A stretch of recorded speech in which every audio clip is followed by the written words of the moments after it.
नमस्कार, स्वागत है आपका ईटी नाउ स्वदेश पर। मैं हूं आपके साथ पूजा त्रिपाठी और दिल्ली स्टूडियो से प्रशांत जी मौजूद हैं और आप देख रहे हैं योर स्टॉक्स। इस शो में हम शामिल करेंगे आपके सवालों को। अगर अगले 1 घंटे आपके कुछ सवाल हैं, कुछ क्वेरीज हैं बाजार से जुड़ी, तो आप हमसे पूछिए।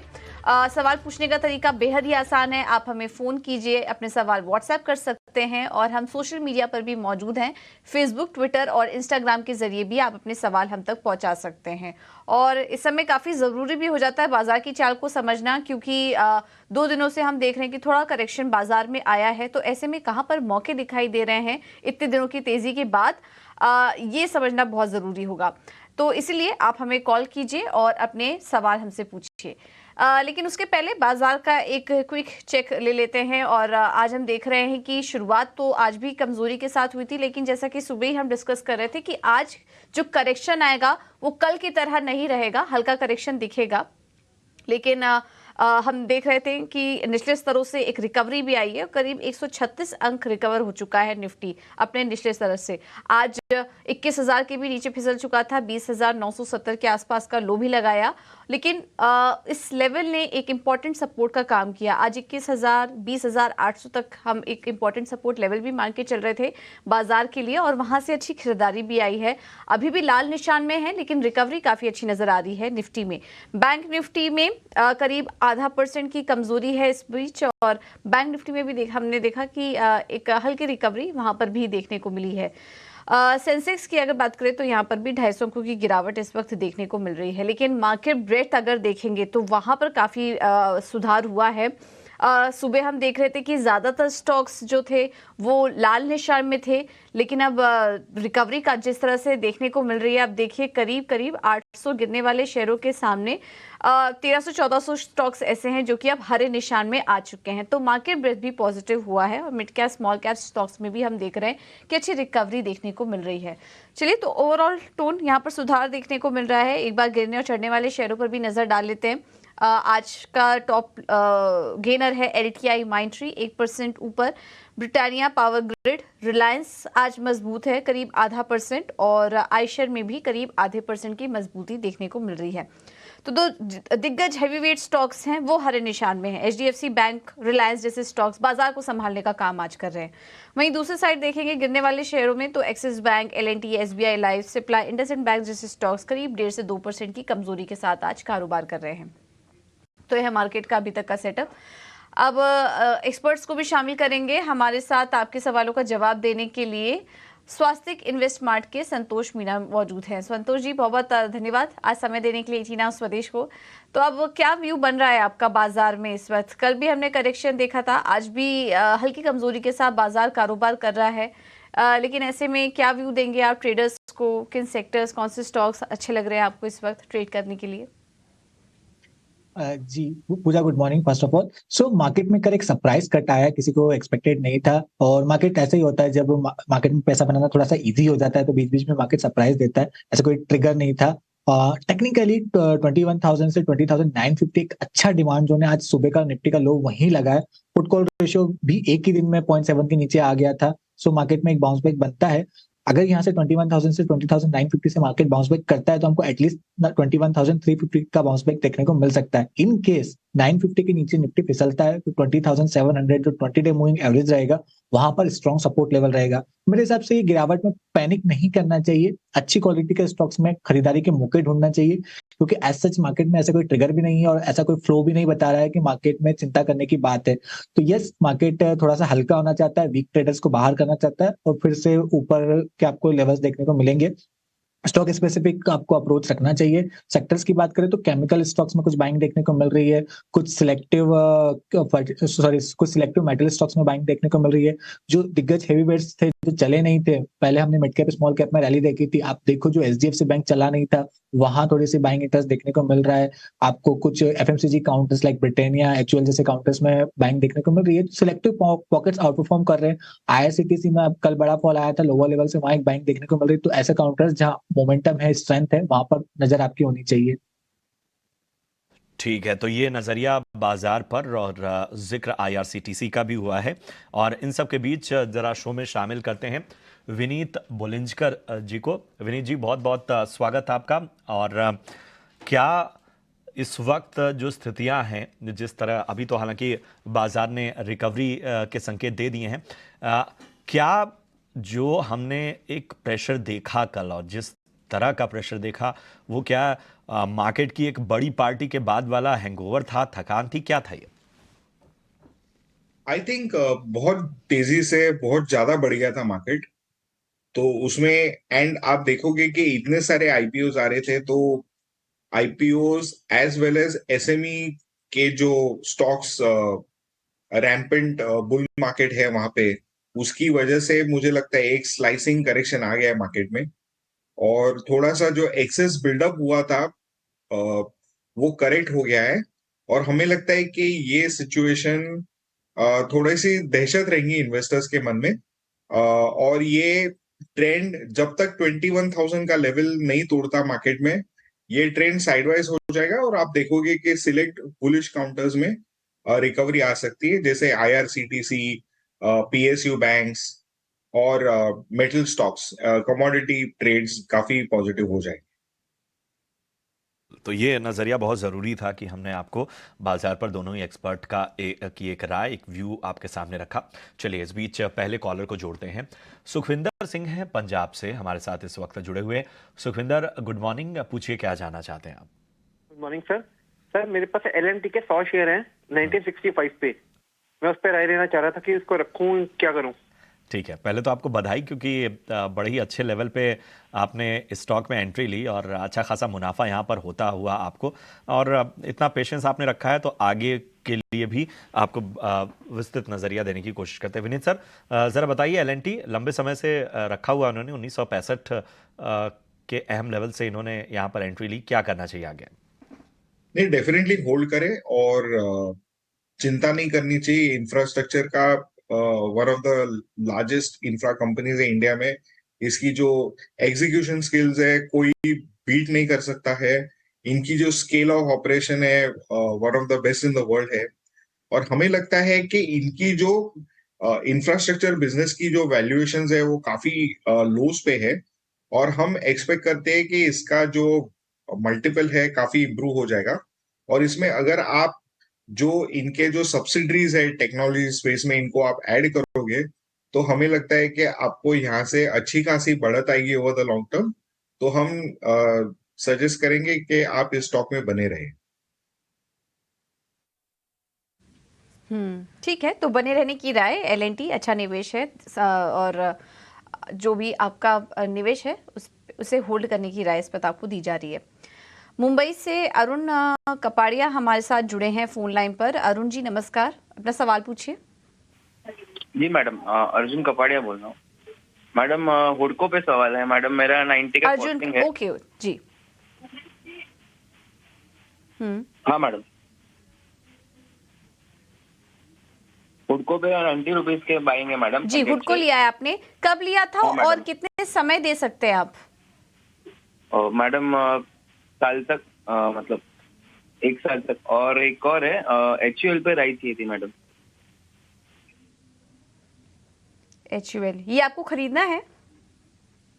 मेरे पास 45 शेयर 2300 के ऊपर। 45 शेयर्स। लेवल्स एक बार फिर से रिपीट करेंगे, कितने भी लिया है आपने? 45 शेयर एट 2300। 2300, ठीक है। आपको दोनों ही स्टॉक पर सलाह दे देते हैं। हुडको, संतोष जी आप सजेस्ट करिए। हुडको इन्होंने 90 रुपए पर लिया था, 100 शेयर्स हैं और 1 साल का व्यू है इनका इस स्टॉक में। फिलहाल मुनाफा हो रहा है, 90 रुपए पे लिया था, स्टॉक 120 के आसपास कारोबार कर रहा है, हल्के मुनाफे में है ये। तो क्या करें? अर्जुन जी का सवाल है ये। पहले तो अर्जुन जी दोनों स्टॉक काफी अच्छे हैं। हुडको की बात करें तो 2017 में लिस्ट हुआ था, इसने 100 रुपए के आसपास हाई लगा के एक बड़ी गिरावट देखने को मिली थी, लेकिन अब फाइनली इसने वो लेवल क्रॉस किया है और फंडामेंटल भी चेंजेस हो रहे हैं। तो मुझे लगता है कि अब ये नीचे अब जो इसका 100 रुपीज के आसपास है, 100 से 90 रुपीज का जो एरिया है, अच्छे सपोर्ट की तरह काम करेगा। तो जब तक ये 90 रुपीज के ऊपर बना हुआ है, टेंशन की जरूरत नहीं है। ऊपर में जिसके टारगेट आ रहे हैं 150 रुपए तक के आ रहे हैं, तो थोड़ा सा पोजिशनल व्यू है, तो होल्ड रखिए। एचयूएल की भी बात करें तो इस स्टॉक ने भी इतना परफॉर्म नहीं किया है, लेकिन अब बेस के आसपास धीरे धीरे यहाँ से आपके लिए रिवॉर्ड फेवरेबल है, तो इसको भी बनाए रखे। ऊपर में लग रहा है कि ये तेजी आती है तो वापस से 2800 3000 के लेवल दिखा सकता है, तो दोनों काउंटर को होल्ड रखने की सलाह है।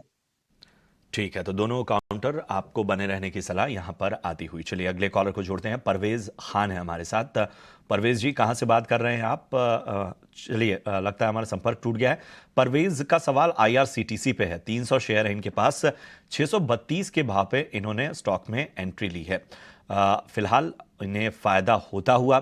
आपसे थोड़ी देर पहले संतोष जी IRCTC पर उनका नजरिया भी बुलिश था, तो संतोष जी से ही थोड़ा विस्तृत नजरिया इस क्वेरी पर लेते हैं। संतोष जी, IRCTC 632 की खरीदारी है। आपने थोड़ी देर पहले जब मार्केट पर व्यू दे रहे थे तब आपने IRCTC पर फोकस करने की बात भी कही थी।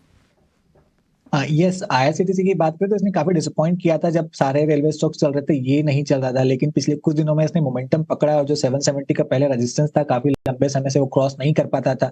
फाइनली इसने अच्छे वॉल्यूम के साथ क्रॉस किया है। और आज आप नोटिस भी करो तो जो करेक्शन आया था, तो जो 800 से 770 का जो एरिया, वहीं से इसने बाउंस बैक दिखाया है। मुझे लगता है कि अब ये जो 800 770 का जो जोन है, एक स्ट्रॉन्ग सपोर्ट की तरह काम करेगा। ऐसे बाउंस बैक कर रहा है तो ऊपर में लग रहा है कि शायद वापस इसमें हमको 1100-1200 रुपए तक के पोजिशनल बेसिस पे लेवल देखने को मिल सकते हैं। और इमीडिएट बेसिस मुझे लगता है 930 का टारगेट आप मेंटेन करके चल सकते हो। ठीक है, तो यह सलाह डेल्टा कॉर्प पर, माफ कीजिएगा IRCTC पर। अगला सवाल कोलकाता से हमारे साथ निशा जैन जुड़ी हैं फोन लाइन पर। निशा जी नमस्कार, अपना सवाल पूछिए। हाँ मैम, मेरा ये क्वेश्चन है कि मेरे पास डेल्टा कॉर्प है 142 प्राइस के। हेलो, हाल में लिया है क्या आपने? हाँ, मतलब 2 मंथ्स हो गए हैं करीबन। ठीक है, और यहाँ पर विनीत जी आप सलाह दीजिए जी। तो मेरे को क्या करना चाहिए इसमें? ठीक है, ठीक है, 500 शेयर्स है, इसको हम करेक्ट कर लेते हैं। 500 शेयर्स 142 पर इन्होंने लिया हुआ है। हल्का नुकसान हो रहा है स्टॉक में इनको। बट विनीत जी क्या सजेस्ट करेंगे? डेल्टा कॉर्प 2 महीने से होल्ड कर रही है, लेकिन प्राइस वाइज कुछ इनको यहाँ पर ज़्यादा एक्शन दिखा नहीं, ज़्यादा मुनाफे हुआ नहीं इनको। अभी भी बने रहने की सलाह देंगे? अच्छा लग रहा है ये स्टॉक आपको मौजूदा स्तर पर, या फिर स्विच कर ले अपने निवेश को? एक्चुअली इसमें स्विच करना चाहिए, क्योंकि देखिए एक हालांकि इसके अट्रैक्टिव सेक्टर था, लेकिन जो गवर्नमेंट की नई रेगुलेशन आई है और कंपनी के ऊपर जो GST का डिमांड्स मंडरा रहे, उसे हमें नहीं लगता कि इसमें कंसर्न्स रिवॉर्ड से ज्यादा है। तो हम समझते हैं कि ये शेयर को आपको थोड़ा अवॉइड करना चाहिए। मामूली नुकसान हो रहा है, उसकी राह ना देखिए, आप इसको बेच के आप कोई भी दूसरा शेयर ले सकते हैं। IRCTC बहुत ही बढ़िया शेयर है, उसमें आप निवेश करिए। गवर्नमेंट 3000 और ट्रेन ऐड करने वाली है, तो डोमेस्टिक ट्रैवल बढ़ने वाला है। एंड ये अलग अलग क्षेत्र में भी जा रहे हैं सर्विसिंग में। तो हमें लगता है कि IRCTC आपको जल्द में मुनाफा कमा के दे सकता है और लॉन्ग टर्म के लिए भी सही शेयर है। ठीक है, IRCTC 856 के पास है, आज 5% ऊपर, लेकिन अभी भी आप एंट्री ले सकती हैं। थोड़ा लॉन्ग टर्म के लिए भी इसको आप रख सकती हैं अपने पोर्टफोलियो में। डेल्टा कॉर्प में जैसा कि विनीत जी ने बताया कि कंसर्न्स ज़्यादा है, दिक्कतें ज़्यादा है बनस्पत मुनाफे के, तो उसके बेटर यही है कि आप IRCTC चुन लें उसके सामने। चलिए खबर की ओर लिए चलते हैं। दिल्ली जयपुर के बीच जल्द इलेक्ट्रिक हाईवे पर गाड़ियां दौड़ेंगी। ये बात खुद केंद्रीय परिवहन मंत्री नितिन गडकरी ने कही है और इस प्रोजेक्ट को लेकर टाटा पावर ने दिलचस्पी दिखाई है। इस एक्सक्लूसिव रिपोर्ट के साथ हमारे सहयोगी समीर दीक्षित जुड़ गए हैं। समीर, बताएं, बहुत ही इंटरेस्टिंग जानकारी छनकर सामने आ रही है। इलेक्ट्रिक हाईवे क्या है दरअसल? ये इलेक्ट्रिक हाईवे किस तरह की तैयारी है? हाईवे सेक्टर से जुड़ी हुई ये बड़ी खबर है, जहां सरकार की कोशिश है कि देश में इलेक्ट्रिक हाईवेज का निर्माण हो और पहला ऐसा प्रोजेक्ट उसको आइडेंटिफाई भी कर लिया गया है। दिल्ली से जयपुर इलेक्ट्रिक हाईवे बनाने के लिए सरकार इस वक्त लगातार तेजी से कदम बढ़ा रही है। सबसे बड़ी दिलचस्प बात इसमें यह है कि इलेक्ट्रिक हाईवे के लिए, दिल्ली जयपुर इलेक्ट्रिक हाईवे के लिए टाटा ने दिलचस्पी जताई है और टाटा इसके लिए संभावित तौर पे बिड कर सकता है। लेकिन सरकार इलेक्ट्रिक हाईवे को, दिल्ली जयपुर इलेक्ट्रिक हाईवे का निर्माण BOT मॉडल पे करना चाहती है, कि यानी कि बिल्ड ऑपरेट और ट्रांसफर। केंद्रीय परिवहन मंत्री नितिन गडकरी का प्रस्ताव है कि BOT मॉडल में 51% की इक्विटी हिस्सेदारी NHAI अपने पास रखेगी, जबकि 49% की हिस्सेदारी जो भी ऑपरेटर होगा उसको दिया जाएगा। ऑपरेशंस की पूरी जिम्मेदारी ऑपरेटर की होगी। सरकार ये भी मदद करेगी कि जो पावर दिया जाएगा, जो बिजली मुहैया कराई जाएगी, वो काफी रियायती दरों पे होगी, तकरीबन 3 से 4 रुपए प्रति यूनिट के आसपास रह सकती है। लेकिन दिल्ली जयपुर इलेक्ट्रिक हाईवे के लिए यहाँ पर सबसे बड़ी बात यह है कि टाटा ने दिलचस्पी जताई है और ये सरकार पूरी कोशिश ये कर रही है कि दिल्ली जयपुर इलेक्ट्रिक हाईवे को अगले साल तक उसको कम से कम एग्जीक्यूट वो कर पाए, ताकि ये और इलेक्ट्रिक मोबिलिटी की जो पूरी सरकार का फोकस है, लक्ष्य है, उसको और बल दे पाए। बिल्कुल। और समीर, चुनाव से पहले हाईवे के लिए भी बड़े टेंडर निकलने की खबरें आ रही हैं, इस पर क्या डिटेल्स हैं? मोदी सरकार का इंफ्रास्ट्रक्चर पे पूरा फोकस बना हुआ है और इंफ्रास्ट्रक्चर के प्रोजेक्ट को तेजी से वो एग्जीक्यूट करना चाहती है। सूत्र ये बता रहे हैं कि अगले साल मॉडल कोड ऑफ कंडक्ट यानी कि जनरल इलेक्शन की घोषणा से पहले सरकार की पूरी कोशिश ये है कि तकरीबन 1.5 से 2 लाख करोड़ के हाईवे प्रोजेक्ट के टेंडर वो जारी कर पाए। इसका सीधा मतलब यह है कि तकरीबन 1.5-2 लाख करोड़ के हाईवे कंस्ट्रक्शन के प्रोजेक्ट अगले 2 से 3 महीने में जारी होंगे। और ऐसा इसलिए ताकि मॉडल कोड ऑफ कंडक्ट के पहले ही सरकार टेंडरिंग प्रोसेस को इनिशिएट करना चाहती है, शुरू करना चाहती है। और इसमें सरकार की कोशिश ये भी रहेगी कि जो 1.5-2 लाख करोड़ के जो प्रोजेक्ट रहेंगे, इनको छोटे छोटे बंडल में जारी करे, तकरीबन 1000 करोड़ के। इसमें सरकार को यह फायदा होगा कि वो उसको प्रक्रिया में ज्यादा समय नहीं लगेगा। अभी नियम के तहत 1000 करोड़ से ऊपर के जितने भी प्रोजेक्ट हैं उनको कैबिनेट की मंजूरी लेनी पड़ती है। लेकिन अगर आप 1000 करोड़ या इससे नीचे के प्रोजेक्ट रहते हैं तो कैबिनेट अप्रूवल या कैबिनेट की मंजूरी की जरूरत नहीं पड़ती है। यही वजह है कि केंद्रीय परिवहन मंत्री नितिन गडकरी भी फोकस कर रहे हैं कि बड़े यानी कि 1.5-2 लाख करोड़ का अगर काम है, उसको अगर इस तरीके के छोटे बंडल में डिवाइड करके उसके टेंडरिंग प्रोसेस को स्टार्ट करेंगे तो काम भी तेजी से वो पटल पे लाया जा पाएगा और कॉन्ट्रैक्टर्स की तरफ से भी बड़े स्तर पे दिलचस्पी हासिल हो पाएगी। तो सरकार की कोशिश अगले 1.5 महीने में करीब 2 लाख करोड़ का काम अवार्ड करने की है, टेंडरिंग प्रोसेस को स्टार्ट करने की है। बहुत शुक्रिया समीर आपका ये अहम जानकारी देने के लिए। तो एक बड़ी खबर, बड़ा टेंडर आ सकता है। दिल्ली जयपुर के बीच में ई हाईवे लाने की बात की जा रही है और इसमें टाटा पावर का नाम निकल कर आ रहा है। तो काफ़ी बड़ी खबर है ये इंफ्रास्ट्रक्चर से जुड़ी, जिसमें कि टाटा पावर का इंटरेस्ट निकल कर आ रहा है। और इस वजह से हम देख रहे हैं कि टाटा का पावर देखिए आज भी हल्का मार्केट हल्का कमज़ोर है, लेकिन इसमें भी 2% ऊपर ये स्टॉक कारोबार कर रहा है। और पिछले 6 महीने में करीब 50% की दौड़ ये स्टॉक लगा चुका है। टाटा पावर का स्टॉक अगर पिछले 6 महीने का हम चार्ट दिखाएं तो 46% की तेज़ी ये स्टॉक दिखा चुका है। विनीत जी, आपसे सलाह लेंगे। टाटा पावर पर एक काफ़ी बड़ा डेवलपमेंट होने जा रहा है और उसमें टाटा पावर का नाम सामने निकल कर आ रहा है और हाल फिलहाल में पावर सेक्टर पर भी जिस तरह से फोकस है, हम देख रहे हैं कि इस बीच काफ़ी चला टाटा पावर का स्टॉक अपने हाइस के पास कारोबार कर रहा है ये शेयर। क्या करना चाहिए इसमें निवेशकों को, और जिनको एंट्री लेनी है क्या अभी भी मौके हैं इसमें एंट्री लेने के लिए?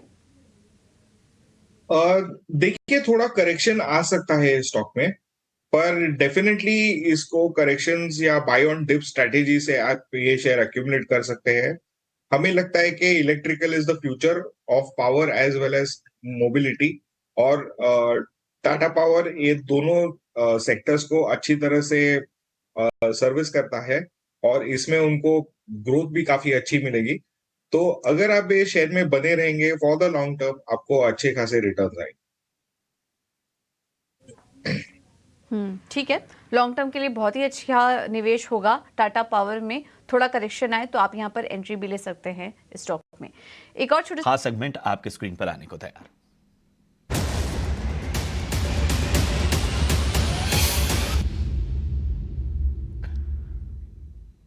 और हमारे साथ जुड़ चुकी हैं फिनवर्सिफाई की ध्वनि पटेल। ध्वनि जी, गुड मॉर्निंग। बताइए आज ऑप्शन की रणनीति क्या होगी? गुड मॉर्निंग प्रशांत। आज की हमारी ऑप्शन की रणनीति जो रहेगी उसमें बैंकिंग क्षेत्र पर मेरा खास ध्यान जाता है। आज हमने जो गैप डाउन ओपनिंग देखी है उसकी रिकवरी भी हमें काफी बढ़िया तरीके से देखने को मिल रही है। बैंकिंग में HDFC बैंक है, उसका कॉल ऑप्शन खरीद के यहाँ पे चलना है। उसने ऑलरेडी यहाँ पे एक हमारी जो बाय लेवल थी उसको क्रॉस कर दिया है, तो फ्रेश बाइंग लेवल आपका जो रहेगा वो 18 रुपए का रहेगा। 15 की जगह पे आप 18 रुपए पे इसको बाय कीजिए। टारगेट को भी रिवाइज करके हम यहाँ पे 25 रुपए का कर देंगे और आपका जो स्टॉप लॉस यहाँ पे रहेगा वो 13 रुपए का हो जाएगा। 550 का इसका लॉट साइज है, तो इस हिसाब से आपका जो मैक्स गेन है यहाँ पे वो 3850 का ही रहेगा अगेन।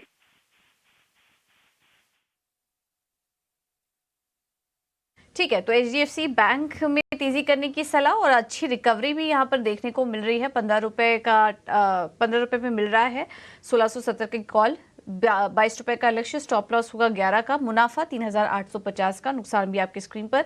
और एक रिस्क डिस्क्लोजर भी चला देते हैं हम आपके लिए। सेबी की तरफ से ये सुझाव है कि आप अगर ऑप्शंस में ट्रेड कर रहे हैं तो संभल के ट्रेड कीजिए, स्टॉप लॉसेस का ध्यान रखिए क्योंकि ज्यादातर लोगों को इसमें नुकसान होता है। वापस से लौटते हैं बाजार पर और काफी शानदार रिकवरी देखने को मिल रही है मार्केट में, स्पेशली बैंकिंग शेयरों में काफी अच्छी रिकवरी, जिससे जो कि निफ्टी को भी आगे लीड कर रहा है। निफ्टी तो हरे निशान में आ चुका है और बैंक निफ्टी भी तेजी से रिकवर कर रहा है। करीब कभी किसी भी वक्त अब बैंक निफ्टी भी हरे निशान में आ सकता है और क्लियरली इसको लीड कर रहे हैं इस वक्त banking stocks. SBI, HDFC bank, देखिए अभी जो कॉल हमें सुझा रही थी ध्वनि, उसमें भी अच्छी तेजी। और इसके अलावा कुछ और स्टॉक्स पर नजर डालें तो इंडसइंड बैंक, एक्सिस बैंक जैसे स्टॉक्स में भी हम देख रहे हैं कि निश्चित तरह से अच्छी रिकवरी यहाँ पर देखने को मिल रही है। और ये सिर्फ फ्रंटलाइन इंडेक्स नहीं बल्कि ब्रॉडर मार्केट में भी अगर देखेंगे तो रिकवरी काफ़ी अच्छी आ रही है और अब ज़्यादातर स्टॉक्स जो हैं वो हरे निशान में कारोबार कर रहे हैं। हर एक गिरने वाले शेयर के सामने लगभग 4 स्टॉक्स ऐसे हैं जो कि अब हरे निशान में कारोबार कर रहे हैं। आपकी स्क्रीन पर देखिए, निफ्टी में अगर देखेंगे तो दिन के निचले स्तरों से करीब 190 अंक रिकवर हो चुका है निफ्टी, और बैंक निफ्टी में भी करीब 400 अंकों से ज़्यादा की रिकवरी देखने को मिल चुकी है। ये देखिए स्मॉल कैप और मिड कैप शेयरों में भी काफ़ी शानदार एक्शन इस वक्त देखने को मिल रहा है। संतोष, आपकी राय लेना चाहेंगे, ये जो तेजी नजर आ रही है अब इसमें क्या करें, कितनी टिकाऊ है ये तेजी, ऊपर की तरफ अहम रेजिस्टेंस लेवल आप क्या देख रहे हैं? यस पूजा, ओवरऑल स्ट्रक्चर बुलिश है। कल एक करेक्शन जरूर आया था लेकिन एक पहले डिमांड जोन जो 21,000 से 20,950 का था वहीं से बाउंस बैक देखने को मिल रहा है, तो एटलीस्ट ये एक्सटेंड हो सकता है 21,300 से 21,350 की ओर, फिर वहां जाके हो सकता है फिर पॉज लेने की कोशिश करें। लेकिन ऐसी बहुत बड़ी मंदी नजर नहीं आ रही है, स्टॉक स्पेसिफिक मूवमेंट रहेगा। कन्विक्शन वापस तब तेजी में लौटेगा जब 21,350 के ऊपर सस्टेन कर जाते हैं। क्लोजिंग बहुत इंपॉर्टेंट रहेगी। नॉर्मली कल पहली बार ऐसा हुआ था कि हम डेज लो पे क्लोज हुए थे, नॉर्मली हम वरना रिकवर करके क्लोज होते, तो अगर आज की क्लोजिंग डेज हाई के आसपास होती है तो एक कन्विक्शन आने लगेगा कि शायद वो फॉल एक ही दिन का था, मार्केट शायद वापस से ऊपर जाना चाहता है, तो क्लोजिंग इंपॉर्टेंट रहेगी। बट ऐसे पैनिक करने की भी जरूरत नहीं है, वापस से नीचे भी आता है तो आप क्वालिटी स्टॉक्स में बने रहिए। जैसे एचडीएफसी बैंक कल गिरा भी नहीं था और आज तेजी में लीड कर रहा है। अब लार्ज कैप जहां पहले जिन्होंने अंडर परफॉर्म किया था वहां बाइंग देखने को मिल रही है, तो बस ये जो मनी है बस रोटेट हो रहा है, जो नहीं चले थे अब उधर शिफ्ट हो रहा है। तो बस ट्रेडर्स और इन्वेस्टर्स को ये स्ट्रेटजी फॉलो करना चाहिए, जहां स्ट्रेंथ है जो चले नहीं थे वहां पर फोकस करना चाहिए। ठीक है, तो ये रहा एचडीएफसी बैंक पर। चलिए बढ़ते हैं आगे। हमारे साथ एक और कॉलर भोपाल से, मध्य प्रदेश से जुड़ चुके हैं, नवी नाम है उनका। नवी जी नमस्कार, पूछिए क्या जानना चाहते हैं? नमस्कार साहब, मेरे पास एवीटी एनपीएल के 200 शेयर्स हैं। अच्छा, क्या क्या बताया आपने? AVT NPL. अच्छा, कितने? 200 शेयर्स हैं 105 के रेट से। 200 शेयर 105 के। आपके पास एलआईसी भी है क्या? एलआईसी भी है साहब जी, 772 के रेट से है और वो 100 शेयर्स हैं जी। अच्छा, ठीक है। आप लॉन्ग टर्म इन्वेस्टर हैं? जी जी, रोक सकते हैं आराम से। ठीक है, चलिए पहले एलआईसी पे आपको राय देते हैं। जी, कितना आपने बताया एलआईसी? 772 शेयर जी, 772 के 100 शेयर है। अच्छा, 772 के 100 शेयर है, ठीक है। चलिए थोड़ा सा नुकसान आपको यहाँ पर हो रहा है, चलिए आगे का नजरिया हम आपको देने की कोशिश करते हैं। और संतोष जरा एलआईसी पे राय दीजिए। और 772 की प्राइस पे 100 शेयर इनके पास। यस, एलआईसी की बात करें तो इस स्टॉक में कई सारे इन्वेस्टर आईपीओ के फंसे हुए हैं, बट फाइनली इसने स्ट्रेंथ दिखाना शुरू किया है। जो 740-750 का एरिया था वो इसने क्रॉस किया। अभी पुलबैक जरूर आया बट मुझे लगता है 740 से 750 के एरिया से फिर से बाउंस बैक करते नजर आएगा। टेक्निकली बहुत अच्छे सपोर्ट जोन पे यहाँ से बाउंस बैक करना चाहिए। जिस दिन ये 840 के ऊपर निकलेगा स्टॉक, मुझे लगता है जो आईपीओ का प्राइस था उसके ऊपर जाते दिखेगा, शायद 950,000 के लेवल पे दिखा सकता है। और फंडामेंटली भी अपडेट्स आ रही है कि शायद यहाँ पे एलआईसी का डिजिटलाइजेशन किया जाएगा, 2.0 करके लॉन्च करने की संभावना है, नए प्रोडक्ट्स आएंगे, तो लग रहा है कि शायद इस स्टॉक की री रेटिंग होते नजर आएगी। सो वर्स्ट इज अवर ये 750 का एरिया है, एक बेस का काम करेगा और जैसे ये 850 के ऊपर निकलेगा शायद आपको 950 1000 के लेवल भी देखने को मिल सकते हैं। ठीक है, तो ये रहा है आपके स्टॉक पे। एक और स्टॉक इनका है एवीटी नेचुरल प्रोडक्ट्स, 105 की खरीद है, यहाँ पर भी नुकसान इनको हो रहा है, क्या करना चाहिए? फिलहाल 89 के आसपास ये स्टॉक है। हाँ, स्टॉक अच्छा है, लॉन्ग टर्म स्ट्रक्चर अच्छा है, फंडामेंटली भी कंपनी अच्छी है। अभी फिलहाल के लिए थोड़ा सा ये शॉर्ट टर्म साइडवेज या शॉर्ट टर्म करेक्शन फेज में है। बेस बना चुका है 80 रुपए के आसपास, मुझे लगता है 80 के नीचे जाएगा नहीं ये स्टॉक। ये ऊपर 100 रुपीज एक पहला हर्डल है, 100 के बाद इसको एक थोड़ा सा मतलब 110 का रेजिस्टेंस रहेगा। तो 100 क्रॉस करता है तो 108 110 की रैली देखने को मिलेगी और जब 110 निकालेगा तो फिर स्टॉक में तेजी का मोमेंटम देखने को मिलेगा। फिर शायद ये 140 150 तक जा सकता है। मेरे हिसाब से अगर इनका लंबा टाइम का नजरिया है तो स्टॉक को होल्ड रखना चाहिए। कंपनी अच्छी है और सपोर्ट के आसपास ही है।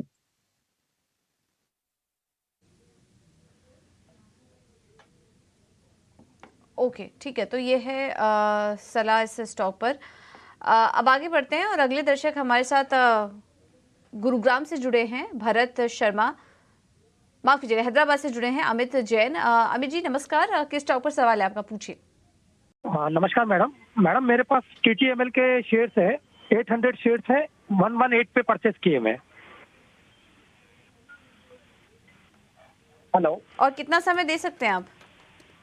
मैडम ऑलरेडी मेरे को लेके 1 ईयर के आसपास हो चुका है। इसको एवरेज करते करते 118 पे आया है। अभी मैं 6 मंथ तक और वेट कर लूंगा।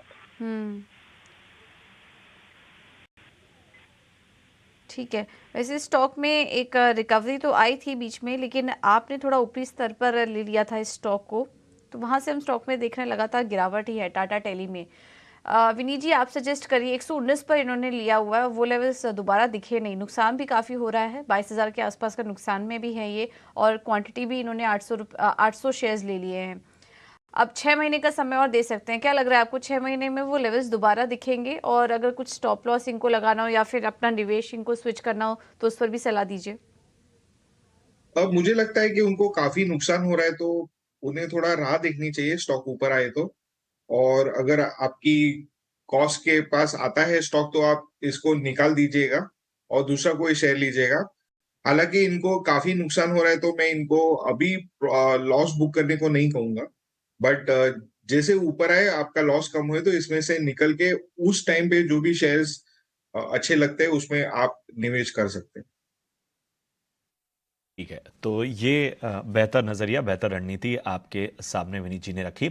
चलिए अगले जो दर्शक हैं उनका सवाल लेते हैं। सुनील कुमार हैं यूपी से और इनका सवाल कैनरा बैंक पे है। 5000 शेयर इन्होंने लिए हुए हैं, 306 रुपए के भाव पे इन्होंने स्टॉक में एंट्री की हुई है और अच्छा खासा मुनाफा सुनील को यहाँ पर होता हुआ। संतोष बताएं क्या करना चाहिए कैनरा बैंक में? आई थिंक इन्होंने इन्वेस्टमेंट के रूप में लिया है, तो मेरा व्यू अभी PSU बैंक पर बुलिश ही है। हालांकि थोड़ा रेजिस्टेंस के आसपास जरूर है, 450 470 के बीच में इसको सप्लाई जोन रहता है। जैसे ये क्रॉस करेगा और मुझे लगता है कि शायद या क्रॉस कर देगा आने वाले दिनों में, तो ये क्रॉस करेगा तो एक बड़ी तेजी का पोटेंशियल रखता है स्टॉक में, फिर शायद हमको 650 700 तक की वेबसाइट देखने को मिल सकती है। तो इनका अगर लंबे टाइम का नजरिया है तो स्टॉक को होल्ड रखना चाहिए। अभी कोई वॉलिटिलिटी आती है तो पैनिक नहीं करना चाहिए। लगता नहीं कि स्टॉक में कोई बहुत बड़ी मंदी आएगी। नीचे 380 390 पहला सपोर्ट है और कोई बड़ा करेक्शन भी आता है तो 350 के आसपास इसको एक अच्छा बेस रहेगा। लेकिन जिस दिन भी ये 450 के ऊपर टिकेगा एक अच्छी तेजी देखने को मिलेगी।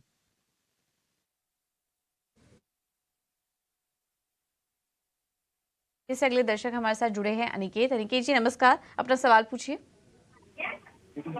हेलो हेलो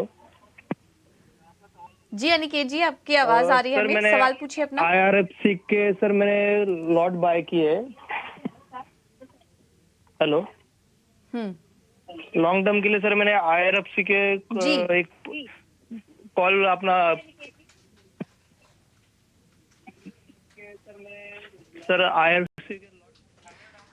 ठीक है, IRFC पर सवाल है इनका। 34 रुपए पर इन्होंने लिया हुआ है, काफी पहले की खरीद है और फायदा भी अच्छा हो रहा है इनको। आज भी स्टॉक 5% ऊपर है, 100 रुपए के आसपास स्टॉक इस वक्त कारोबार कर रहा है। IRFC में हमने देखा कि पिछले 6 महीने में काफी शानदार तेजी भी दिखी, लगभग 200% की तेजी IRFC का स्टॉक दिखा चुका है।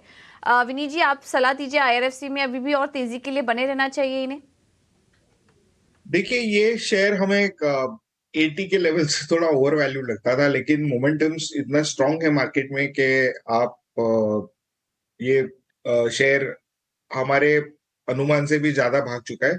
तो हम यही सजेस्ट करेंगे कि आप इसमें टाइट स्टॉप लॉस 90 का लगा के इसको ये ट्रेंड को राइड करें, और जैसे ये 5-5, 10-10 रुपया ऊपर बढ़ता है, आप अपने स्टॉप लॉस को भी इंक्रीज करते रहिए ताकि आपको मुनाफे आप लॉक कर सको। ठीक है। तो स्टॉप लॉस भी आप अपना ट्रेल करते रहिए जिससे कि आपका मुनाफा प्रोटेक्ट हो सके, जो कि इम्पोर्टेंट बात है, और होल्ड करके रख सकते हैं स्टॉक में, कोई दिक्कत नहीं, लेकिन स्टॉप लॉसेस का ध्यान रखिए। चलिए, एक कानपुर से उन्होंने अपना सवाल हम तक पहुंचाया है। मझगांव डॉक के 150 शेयर इनके पास हैं। 1300 के भाव पे इन्होंने मझगांव डॉक में खरीदारी की है और बहुत ही शानदार स्तरों पे खरीदारी। आज भी हम देख रहे हैं कि स्टॉक में तेजी साफ तौर पर नजर आ रही है और लगभग 3% की तेजी। दरअसल इस तेजी की वजह एक बड़ा ऑर्डर है। रक्षा मंत्रालय से जहाज बनाने के लिए 1615 करोड़ का ऑर्डर मिला है, तो आज ये तेजी जो है उस पर भी सवारी अनिल जी कर रहे हैं, और चूंकि लंबे समय से बने हुए हैं तो यहां पर उनको अच्छा रिवॉर्ड मिलता हुआ। विनीत जी, मझगांव डॉक आज भी 3% की तेजी बड़े ऑर्डर मिलने की वजह से, आगे का नजरिया जरा बताइए। नहीं, डेफिनेटली ये एक हमारी टॉप थीम्स है जिसमें इन्वेस्ट करना चाहिए, that is the defence team, और इनकी ऑर्डर बुक अच्छी है और ये काफी अच्छा परफॉर्म करता रहेगा। लेकिन हमें एक ही है कि ये थोड़े से वैल्यूएशन इनके स्ट्रेच्ड है, और हमें लगता है कि आपको एक 20-50 का स्टॉप लॉस लगा के ये पोजीशन आप रन करें, और जैसे स्टॉक बढ़ता जाए आप आपका 50-50 रुपया, तो आप आपका स्टॉप लॉस भी 50 रुपया बढ़ा के इसको ट्रेल करें।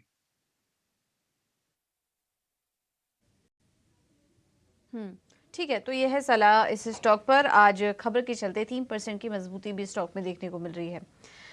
चलिए, अब आगे बढ़ते हैं, रुक करते हैं एक और अहम खबर का। और सरकार अब हेल्थ रेगुलेटर गठन करने की योजना बना रही है। ET Now स्वदेश की इस एक्सक्लूसिव खबर पर और जानकारी लेते हैं अनुराग शाह से। अनुराग, बताइए क्या डिटेल्स हैं आपके पास? सरकार हेल्थ रेगुलेटर की स्थापना पर विचार कर रही है। जी हाँ, ये काफ़ी बड़ा डेवलपमेंट है। जिस तरह से देश के अंदर कैपिटल मार्केट का रेगुलेटर है, इंश्योरेंस का रेगुलेटर IRDA है, लेकिन जो हॉस्पिटल्स है जिससे देश की पूरी आबादी डायरेक्ट इनडायरेक्ट तरीके से कनेक्टेड है, हॉस्पिटल्स को रेगुलेट करने वाली कोई संस्था नहीं है, और इसी पर सरकार विचार कर रही है। और हेल्थ रेगुलेटर की जो डिमांड है वो लंबे वक्त से उठ रही है, और कोविड के दौरान सबसे ज़्यादा हेल्थ रेगुलेटर की मांग उठी थी, क्योंकि जिस तरह की जो चार्जिंग की गई थी हॉस्पिटल्स के द्वारा, उसके बाद जो है हेल्थ रेगुलेटर की मांग उठती रही है। क्योंकि ये भी देखने में आया है कि देश के अंदर जो हॉस्पिटल के द्वारा ट्रीटमेंट पैकेजेस हैं, जो प्रोसीजर है, उसकी कोई एक तय लिमिट नहीं है, उस पर कोई कैप नहीं है। तो उसी कड़ी में हेल्थ रेगुलेटर काफ़ी गेम चेंजर साबित हो सकता है, क्योंकि ये भी जो मेडिकल इन्फ्लेशन जिस तरह से बढ़ रहा है, और मेडिकल इन्फ्लेशन का प्रभाव जो है वो इंश्योरेंस प्रीमियम में भी देखने को मिला है, क्योंकि इंश्योरेंस कंपनी का यही कहना है कि ट्रीटमेंट पैकेजेस जो है वो हॉस्पिटल्स के द्वारा लगातार उसकी दरें बढ़ाई जा रही है, और इसी तरह से इसी वजह से उन्हें भी अपना जो प्रीमियम है वो बढ़ाना पड़ रहा है। तो अगर देश के अंदर हेल्थ रेगुलेटर आता है तो हॉस्पिटल्स के द्वारा जो ओवर चार्जिंग की जाती है उस पर लगाम लगाई जा सकती है, और जो एक स्टैंडर्ड प्रोटोकॉल फॉलो किया जा सकेगा हॉस्पिटल्स के द्वारा, एक standard cost treatment packages follow किए जा सकेंगे हॉस्पिटल्स के द्वारा, तो काफ़ी बड़ा डेवलपमेंट होगा हेल्थ केयर सेक्टर के अंदर। और जिस तरह से अभी जो एक और स्थापना की गई नेशनल हेल्थ एक्सचेंज की, जहां पर तमाम तरह का जो डेटा है वो मौजूद होगा, और उस डेटा की मदद से अगर रेगुलेटर जो है वो और ज़्यादा फाइन ट्यूनिंग कर पाएगा ट्रीटमेंट प्रोसीजर से जुड़ी हुई और तमाम तरह के जो पैकेजेस हैं हॉस्पिटल्स के द्वारा ऑफर किए जाते हैं। तो एक रेगुलेटर पर सरकार ने काम शुरू कर दिया है, और ये हेल्थ केयर इंडस्ट्री के लिए, इंश्योरेंस इंडस्ट्री के लिए भी काफ़ी गेम चेंजर मूवमेंट होगा, क्योंकि इंश्योरेंस कंपनियों का यही कहना है कि हॉस्पिटल्स की ओवर चार्जिंग की वजह से, हॉस्पिटल के द्वारा जो दरें बढ़ाई जाती है उनकी वजह से ही क्लेम बढ़ जाते हैं, और क्लेम बढ़ने की वजह से उनको प्रीमियम में बढ़ोतरी करनी पड़ती है। तो उम्मीद ये भी की जा रही कि हेल्थ रेगुलेटर के बाद जो अफोर्डेबल इंश्योरेंस भी लोगों को मिल पाएगा, और जिससे जो सरकार का और रेगुलेटर का सपना है इंश्योरेंस फॉर ऑल को भी पूरा किया जा सकता है। बिल्कुल। बहुत बहुत शुक्रिया अनुराग आपका ये जानकारी देने के लिए। तो एक और बड़ी खबर, हेल्थ केयर रेगुलेटर, जैसे कि हम टेलीकॉम रेगुलेटर सुनते हैं, इंश्योरेंस में IRDA है, वैसे ही अब हेल्थ केयर सेक्टर से भी जुड़े रेगुलेटर की बात की जा रही है, जो कि ओवरचार्जिंग को नियंत्रित करेगी, इलाज के खर्च को नियंत्रित करेगी, क्योंकि इन सब चीज़ों से इंश्योरेंस सेक्टर पर भी कहीं ना कहीं असर पड़ रहा था और उनके लिए भी मुश्किलें बढ़ रही थी। तो एक बड़ा डेवलपमेंट हो सकता है। विनीत जी, हम चुनाव के पहले देखेंगे, इस तरह की खबरें काफ़ी निकल कर आ रही हैं।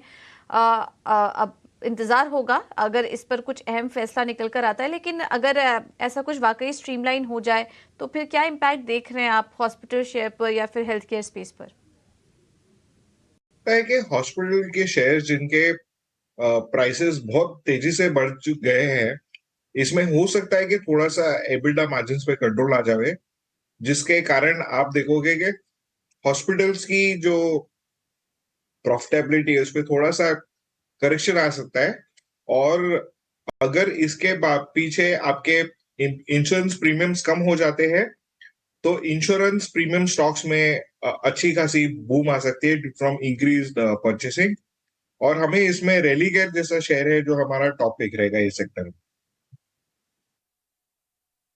तो ये नज़रिया पूरे इंश्योरेंस सेक्टर को लेकर, और इन सब के बीच हम देख रहे हैं कि जो बाज़ार है वहाँ पर एक जो है जो जिस तरह की स्थितियां थीं उससे एक बेहतर संकेत मिलने की तमाम कोशिशें, लेकिन क्या आगे बाज़ार पर नज़रिया जो है वो और बदलने की आवश्यकता है? क्या बाज़ार में फ़िलहाल वाकई सतर्क रहने की आवश्यकता है? संतोष जी, एक फाइनल रिमार्क दीजिए फ़िलहाल के बाज़ार को देखते हुए। ये जैसे मैंने कहा कि मार्केट आज पहले इंपॉर्टेंट सपोर्ट जोन से बाउंस बैक किया है। नॉर्मली सपोर्ट जोन से बाउंस बैक करता है, बट वॉलेटिलिटी बनी रहेगी। कल के बड़े फॉल के बाद ऊपर के लेवल पे प्रेशर आते दिखेगा, फिर ऐसे रिकवरी और बढ़ती एक्सटेंड होती है तो शायद हम 21,300 तक जा सकते हैं। 21,300 के आसपास थोड़ा सा पॉज ले सकता है, वहां से फिर एक फॉल आ सकता है। तो फॉर टाइमिंग 21,300 से 21,000 ये रेंज रहेगी। 21,300 के ऊपर टिकने में कामयाब होते हैं तो स्ट्रेंथ बढ़ेगी। 21,000 के इनकेस नीचे स्लिप होते भी हैं तो फिर 20,700 जो 20 डे मूविंग एवरेज है वहां तक हम एक बार जा सकते हैं। वो एक बहुत अच्छी बाइंग अपॉर्चुनिटी रहेगी। तो मार्केट में कल के फॉल के बाद वॉलेटिलिटी जरूर देखने को मिलेगी।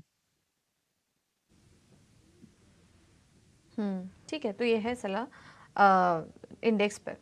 चलिए, अब फिलहाल इतने ही सवालों को हम शामिल कर पाएंगे। विनीत जी, संतोष जी, आप दोनों का ही बहुत बहुत धन्यवाद समय देने के लिए, तमाम स्टॉक्स पर अपनी राय भी देने के लिए। फिलहाल इस शो में इतना ही, लेकिन